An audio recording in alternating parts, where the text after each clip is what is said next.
Good morning friends, जय माता दी, हर हर महादेव। एक बार फिर से पहुंच चुके हैं हम अपने होम टाउन गांव भोंखर, जो कि हिमाचल प्रदेश के हमीरपुर जिले के लदरौर शहर से केवल 2 किलोमीटर की दूरी पर स्थापित है। तो चलिए आपको लेकर चलते हैं एक और मिस्टीरियस टेम्पल, जो कि हमारे घर से 12 किलोमीटर की दूरी पर है। आज हम आपको बताएंगे इतिहास एक ऐसी छोटी कन्या माता का, जिन्होंने खुद मांगा था अपने रहने के लिए निवास, और कैसे एक रानी को हुई संतान प्राप्ति और मां को नाम मिला माता हरि देवी। आज हम दर्शन करवाने वाले हैं श्री हरि देवी मंदिर, जो कि बिलासपुर जिले में घुमारवीं तहसील के हरि देवी गांव में स्थापित है। अगर आप बिलासपुर की तरफ से या हमीरपुर की तरफ से आ रहे हैं तो मंदिर की दूरी डंगार से 2 किलोमीटर है। डंगार मेन हाईवे पर ही पड़ेगा और वहीं से एक सिंगल रोड जाती है जो सीधा मंदिर तक पहुंचती है। और वहीं अगर आप जाहू या मंडी की तरफ से मंदिर पहुंचना चाहते हैं तो लदरौर से मंदिर की दूरी 8 किलोमीटर है। यहाँ से भी मंदिर पहुंचने के लिए वही सिंगल रोड है। ये वही सिंगल रोड है जो लदरौर को डंगार से मिलाती है। भले ही रोड सिंगल है, लेकिन इसकी कंडीशन बहुत ही ज़्यादा अच्छी है। आप आराम से अपना सफ़र तय कर सकते हैं। मंदिर आसपास के गांव से थोड़ा हाइट पर है, तो आपको 1 किलोमीटर की चढ़ाई का रास्ता रहेगा, लेकिन मंदिर तक सड़क बनी हुई है, तो आपको किसी भी तरह की दिक्कत का सामना नहीं करना पड़ेगा। सड़क आपको सीधा मंदिर के प्रांगण तक लेकर जाती है। तो चलिए अब आपको करवाते हैं माता हरि देवी जी के दर्शन और बताते हैं इस मंदिर का संपूर्ण इतिहास। जय माता दी।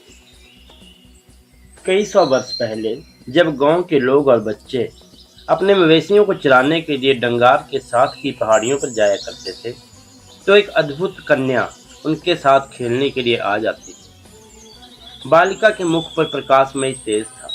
बालिका गांव के बच्चों के साथ खेलती, पशुओं को चराती, और शाम ढलने पर जब सब बच्चे और बूढ़े अपने घर की ओर जाते थे तो बालिका वही पहाड़ों में ही लुप्त हो जाया करती थी। यह बालिका कौन थी, कहाँ से आती थी और कहाँ जाती थी, किसी को कुछ भी नहीं मालूम था।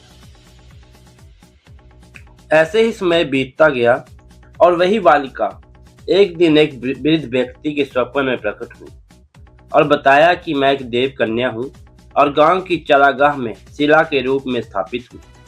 आप मुझे वहां से उठाकर गांव की ऊंची वाली पहाड़ी पर स्थापित कर दीजिए। पहले तो बुजुर्ग ने स्वप्न को मामूली स्वप्न समझकर झुठला दिया, लेकिन फिर से वही स्वप्न आने पर गांव वालों के साथ साझा किया। गांव के लोग एकत्रित हुए और उस स्थान पर पहुंचे जहां बालिका ने बताया था, और उन्हें सच में एक शिला प्राप्त हुई। सभी ने मिलकर शिला को ऊंची पहाड़ी पर स्थापित कर दिया। लेकिन अगले ही दिन शिला रूपी माता वहां से फिर गायब हो चुकी थी। ढूंढने पर पाया कि शिला फिर वहीं चरागाह में पहुंच चुकी। उन्हीं वृद्ध व्यक्ति को फिर से स्वप्न आया कि मैं एक देव कन्या हूं और मुझे ढोल नगाड़ों के साथ यात्रा ले जाकर पहाड़ पर स्थापित कीजिए। इस बार लोगों ने वैसा ही किया और यात्रा ले जाकर धूमधाम से शिला रूपी कन्या माता को स्थापित किया। कई वर्षों तक आसपास के लोगों के द्वारा माता का पूजन किया जाने लगा और कहलूर रियासत में शिला रूपी माता की बात फैलने लगी। उस समय बिलासपुर रियासत, जिसे कहलूर रियासत कहा जाता था, में चंदेल वंश का शासन था और राजा को संतान सुख की प्राप्ति नहीं हो पा रही। इस बात से सभी चिंतित थे कि अगला उत्तराधिकारी कौन बनेगा।